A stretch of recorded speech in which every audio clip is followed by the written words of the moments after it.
Bonjour, bienvenue dans la bibliothèque des Béatrices. Aujourd'hui, je vais vous lire le deuxième chapitre de L'homme sans qualité de Robert Musil. Comment était logé l'homme sans qualité. J'espère que vous allez aimer. La rue dans laquelle ces petits accidents s'étaient produits était une de ces longues artères sinueuses qui, partant du centre de la ville, comme les rayons d'une rue, traversant les quartiers extérieurs et débouchent dans la banlieue. Si les couples élégants l'avaient suivi un instant encore, il aurait découvert quelque chose qui sans doute l'eût ravi. C'était un parti sauvegardé, un jardin du 18e ou même du 17e. En passant devant la grille de fer forgée, on apercevait entre des arbres, sur une pelouse tendue, avec soin, quelque chose comme un petit château à Courtecelle. Un pavillon de chaises ou une folie des temps passés. Plus précisément, les rez-de-chaussée étaient du 17e, les parcs et les bel étages portaient la marque du 18e, la façade avait été remise à neuf et légèrement gâtée au 19e, de sorte que l'ensemble avait cet air bougé des surimpressions photographiques, tel néanmoins que l'on ne pouvait que s'arrêter devant pour faire « Oh !» Et quand cette petite chose blanche et gracieuse avait ses fenêtres ouvertes, les regards pénétraient dans les silences, distingués d'un appartement d'universitaire aux parois tapissées des livres. Cette demeure appartenait à l'homme sans qualité.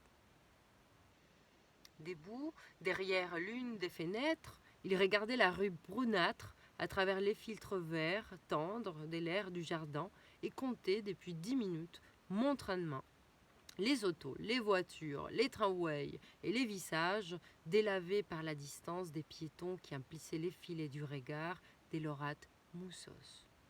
Il évaluait les vitesses, les angles, les dynamismes des masses en mouvement les unes devant les autres qui, les temps d'un éclair, attirent l'œil, les retiennent, les relâchent, et qui, pendant une durée, échappent à toute mesure contraignant l'attention à s'appuyer sur elle, à s'en détacher pour sauter sur la suivante et se jeter à ses trousses. Enfin, après avoir calculé un instant des têtes, il remit sa montre dans sa poche, éclata de rire et constata qu'il avait perdu son temps. Si l'on pouvait mesurer les sauts de la tension, l'activité des muscles oculaires, l'oscillation pendulaire des lames et tous les efforts qu'un homme doit s'imposer pour se maintenir debout dans les flots de la rue, on obtiendrait probablement, avait-il songé, essayant comme par jeu de calculer l'incalculable, une grandeur en comparaison de laquelle la force dont Atlas a besoin pour porter les mondes n'est rien, et l'on pourrait mesurer l'extraordinaire activité déployée de nos jours par celui-là même qui ne fait rien. C'était pour l'instant le cas de l'homme sans qualité. Mais c'est lui qui fait quelque chose. On peut tirer deux conclusions, se dit-il. L'activité musculaire d'un bourgeois qui va tranquillement son chemin tout un jour est considérablement supérieure à celle d'un athlète soulevant une fois par jour un énorme poids. Ce fait a été confirmé par la psychologie. Par la physiologie. Ainsi donc, même ces petites activités quotidiennes, dans leur somme sociale et par la faculté qu'elles ont d'être sommées, produisent infiniment plus d'énergie que les actes héroïques. L'activité héroïque finit même par sembler absolument dérisoire, grand des sables posés sur une montagne avec l'illusion de l'extraordinaire. L'homme sans qualité fut enchanté par cette idée. Il est toutefois nécessaire d'ajouter que si elle lui plaisait, ce n'était pas qu'il aimât la vie bourgeoise, mais simplement qu'il aimait contrecarrer un peu ses penchants naguère tous autres. Peut-être eux-ce précisément les petits bourgeois qui pressentent l'horreur d'un nouvel héroïsme énorme et collectif à l'exemple des fourmis. On les baptisera héroïsme rationalisé. On les trouvera fort beaux. Qui pourrait aujourd'hui déjà les savoir?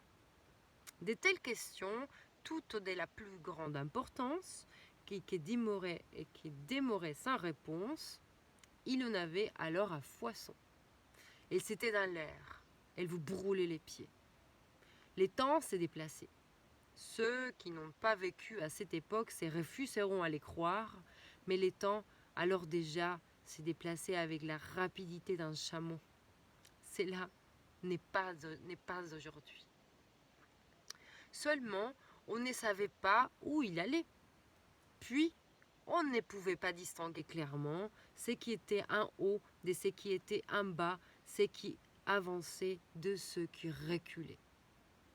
On ne peut faire ce qu'on veut, s'est dit l'homme sans qualité, annonçant les épaules, dans cet imbroglio des forces, cela n'a aucune importance. Il se détourna comme un homme qui a dû apprendre à renoncer, presque comme un malade que tout contact brûle et frais. Et quand, traversant les cabinets des toilettes contiguës, il passa devant un punching ball qui était suspendu, il lui donna un coup d'une rapidité, d'une violence telle qu'on n'en voit guère dans son humeur résignée ou dans son état de faiblesse. Désolée pour les petits animaux qui habitent à Mayotte. J'espère qu'ils ne gênent pas beaucoup. Il y a des abeilles, il y a des insectes. Voilà, j'habite à la nature. J'espère que vous avez aimé la lecture et à très bientôt.